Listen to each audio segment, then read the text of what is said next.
Hi guys, I am here with daily use English speaking practice sentences. These sentences are: you have no right, don't make fun of anyone, give me a crisp 10 rupees note, the meeting lasted 10 minutes, he told lie to me, why do you remain silent, we need to work harder, externally he looked calm, I prefer traveling by bus, he never learns from mistakes. These are very short sentences, these are very simple sentences. Mostly we use these kind of sentences in our conversation. तो आप भी यदि इसी प्रकार के sentences सीखना चाहते हैं तो प्लीज़ सब्सक्राइब कीजिए पंकज इंस्टीट्यूट ऑफ इंग्लिश तथा इसे ज़्यादा से ज़्यादा लाइक और शेयर करिए. Let's start our sentences. How can be use these sentences in different conditions. You have no right. जब कोई हमसे संबंधित व्यक्ति कोई नहीं होता है और हमको कुछ सलाह देने लगता है और कहने लगता है कि आपको ऐसा नहीं करना चाहिए, आपको ये वहाँ नहीं जाना चाहिए, तो हम कह सकते हैं कि आप हमारे कौन हैं, आपको कोई अधिकार नहीं इस प्रकार बोलने का. तो आपको कोई अधिकार नहीं है. You have no rights. You have no rights. Dear friends, हमारे बड़े और हमसे जो हमारे गुरुजन होते हैं सभी कोई हमको ये समझाते हैं कि हमें किसी का मजाक नहीं उड़ाना चाहिए. तो इसीलिए कहते हैं don't make fun of anyone. किसी का मजाक मत उड़ाओ. किसी का मजाक मत उड़ाओ. गिव मी ए क्रिस्प 10 रुपीज़ नोट. जब आप लोगों ने देखा होगा जब बिल्कुल कड़कड़े नोट होते हैं तो बड़े अच्छे लगते हैं देखने में. कोई व्यक्ति किसी से यदि कुछ पैसे लेता है और कहना चाहता है कि मुझे 10 का कड़कड़ा नोट दो, तो उसको बोलेंगे give me a crisp 10 rupees note.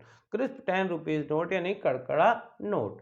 The meeting lasted 10 minutes. कोई चीज़ कितने समय तक होती है उसको उसका चलना कहते हैं. जैसे हमारी दोस्ती लंबी चलेगी या मीटिंग जो थी वो 10 मिनट तक चली. हम ये कहना चाहते हैं कि मीटिंग जो है वो 10 मिनट तक चली. The meeting lasted 10 minutes. तो चलने के लिए हम लास्टेड का यूज करते हैं. ठीक है, तो इस प्रकार से द मीटिंग लास्टेड 10 मिनट्स. जब आप कुछ और चीज़ मान के चलते हैं, आपको ये रहता है कुछ दूसरी जानकारी होती है और जब रियलिटी सामने आती है, कोई बोलता है कि आपको किसने बताया, कि तो आप कहना चाहते हो कि जिसने भी मुझे बताया उसने झूठ बोला, तो बोलेंगे ही टोल्ड लाई टू मी. उसने मुझसे झूठ बोला. He told lie to me. जब कोई व्यक्ति किसी से कुछ भी नहीं बोलता है, बिल्कुल शांत शांत सा रहता है, तो अक्सर लोग उससे पूछते हैं why do you remain silent. Why do you remain silent. तुम शांत क्यों रहते हो. We need to work hard. जब आप कोई मेहनत करते हैं और उसमें भी उतनी सफलता या उतनी चीज़ वैसी प्राप्त नहीं होती जो मिलना चाहिए, तो हम अपने आप में कहते हैं कि we need to work harder. हमें और ज़्यादा कठिन मेहनत करने की या और ज़्यादा मेहनत करने की ज़रूरत है. Externally he looked com. Externally मतलब होता है बाहर से.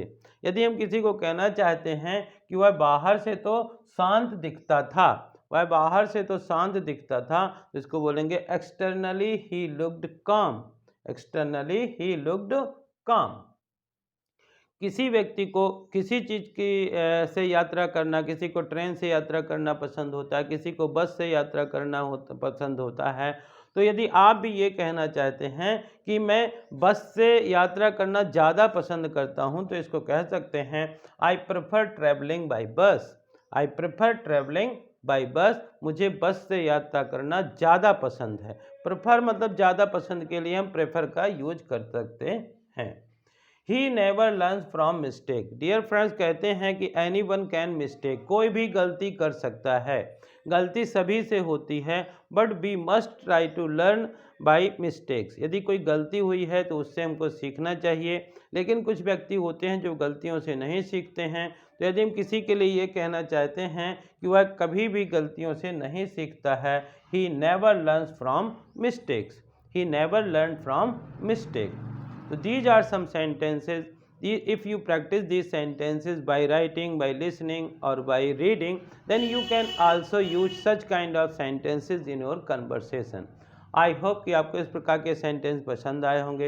यदि पसंद आए हों तो इन्हें ज़्यादा से ज़्यादा लाइक करिए, शेयर करिए, और यदि आप चैनल के लिए नए हैं तो प्लीज़ इसे सब्सक्राइब करिए, बेल आइकॉन को प्रेस करिए, ताकि इस प्रकार के वीडियो जब भी अपलोड हों तो उनका नोटिफिकेशन आप तक पहुंच सके। Thank you for watching.